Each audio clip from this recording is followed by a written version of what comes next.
السلام علیکم۔ آج کی اس ویڈیو میں آپ کو بتاؤں گا گوجرانوالہ کی تاریخ کے بارے میں کہ گوجرانوالہ کا پرانا نام کیا تھا، گوجرانوالہ نام کیسے رکھا گیا اور یہاں کون آباد تھے اور یہاں پر کیا طریقہ کار تھا۔ تو سب اس ویڈیو میں آپ کو بتاؤں گا، آپ نے ویڈیو کو سکپ نہیں کرنا، اینڈ تک لازمی دیکھنا ہے۔ تو شروع کرتے ہیں ویڈیو کو۔ جی ناظرین، اگر گوجرانوالہ کی بات کی جائے تو گوجرانوالہ کی تاریخ میں ہم اگر 500 سال پیچھے چلے جائیں تو یہاں پر سانسی قبیلہ آباد تھا، جو تقریباً 11 گاؤں پر مشتمل تھا۔ اس قبیلے کے سربراہ کا نام خان محمد سانسی تھا۔ خان محمد سانسی جو ہے یہ جٹ برادری سے تعلق رکھتا تھا۔ خان محمد سانسی نے ہی گوجرانوالہ کی بنیاد رکھی اور اس کا نام خان پور سانسی رکھا۔ خان محمد سانسی کے قبیلے نے تقریباً 300 سال یہاں پر اپنا راج رکھا، لیکن 18ویں صدی میں کچھ گجر خاندان یہاں آ کر رہنے لگے۔ آہستہ آہستہ گجروں کی یہاں کافی تعداد بڑھ گئی اور اس طرح یہ شہر کی باغ دور گجروں کے ہاتھ میں آ گئی اور انہوں نے سانسی قبیلے پر قبضہ کر لیا اور اس کا نام خان پور سانسی سے گوجرانوالہ رکھ دیا، جو کہ گجروں کی نسبت سے تھا۔ تو اسی طرح 1707 تک یہاں پر مغلوں کی حکومت تھی۔ 1707 میں مغل بادشاہ اورنگزیب کی وفات ہو گئی۔ اس کے بعد دوسرے علاقوں کی طرح اس علاقے پر بھی مغلوں کا کنٹرول کم ہونا شروع ہو گیا۔ گجروں کے قبیلے کے ساتھ ایک اور قبیلہ تھا جو کہ چراغ سنگھ کے نام سے تھا۔ اس نے گجروں کے قبیلے پر قبضہ کر لیا اور یوں اس نے اپنی ایک حویلی تیار کروائی اور گوجرانوالہ کا کنٹرول تھام لیا۔ اس طرح آہستہ آہستہ سکھ یہاں بسنا شروع ہو گئے۔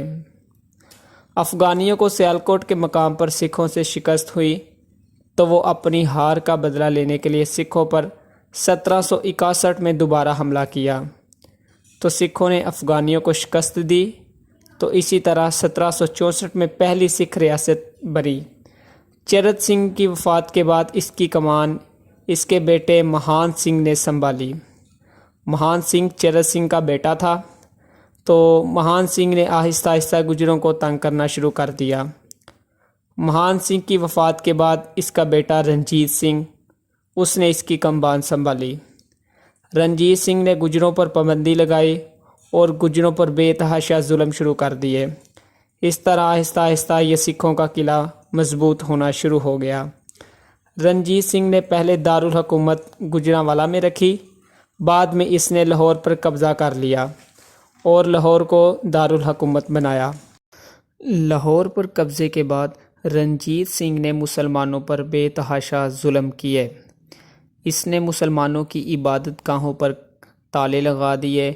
اس نے مسلمانوں کی سرعام قتل و غارت کی اور اگر کوئی مسلمان بڑا گوشت کھاتے پکڑا جاتا تو اسے سرعام سولی پر لٹکا دیا جاتا۔ رنجیت سنگھ کا دور 1780 سے شروع ہوا اور 1839 تک رہا۔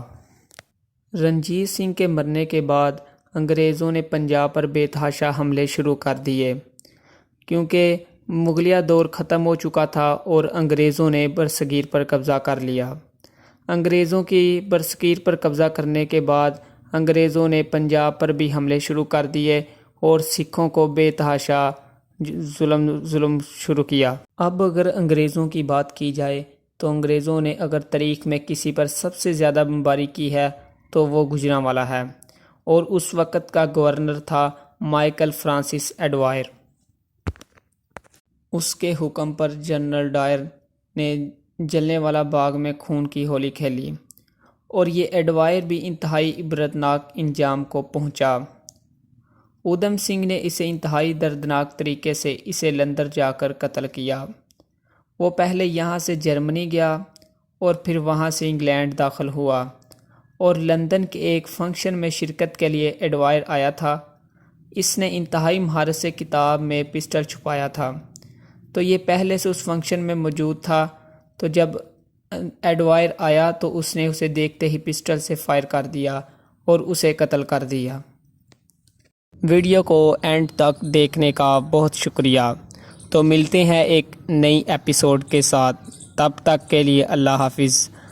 آخر میں اگر آپ نے ابھی تک چینل کو سبسکرائب نہیں کیا تو جلدی سے اس چینل کو سبسکرائب کریں، لائک کریں اور شیئر کریں۔ شکریہ۔